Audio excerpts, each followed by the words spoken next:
Os representantes sindicais volveron concentrarse hoxe en Pontevedra, ás portas do Centro de Saúde da Parda. Nova mobilización, pero mesmas reivindicacións. Insisten na necesidade de que a xerencia da área sanitaria desbloquee a situación e que deixe de aplicar unha política de feitos consumados. Viñemos aquí para recordarlle que estamos pendentes de que nos digan que día se pode reunir con nós e que día podemos solucionar este conflito, porque isto é o que é. Estamos en un conflito coa dirección porque consideramos que non temos a información suficiente, consideramos que estamos traballando con políticas de feitos consumados. A ruptura entre as partes é total dende o pasado 21 de xaneiro, cando os representantes sindicais abandonaron a comisión ao entender que a dirección bloqueaba a información. Agora piden diálogo á espera de que a xerencia fixe unha data para a reunión que solicitaron a semana pasada. Consideramos que estamos non nun diálogo, sino nun monólogo, que non se respetan os acordos.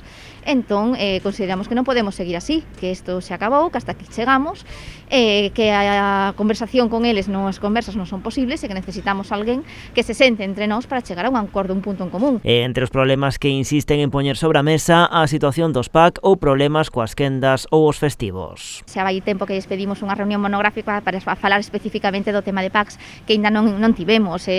Temos, por exemplo, moitos acordos que temos firmados que a hora da verdade pois non se están a cumprir, como pode ser unha rotación que temos a hora de ir vacunar aos diferentes sitios onde se van. Advirten que continuarán coas protestas ata que sexan recibidos pola xerencia e pola Dirección de Recursos Humanos do Sergas.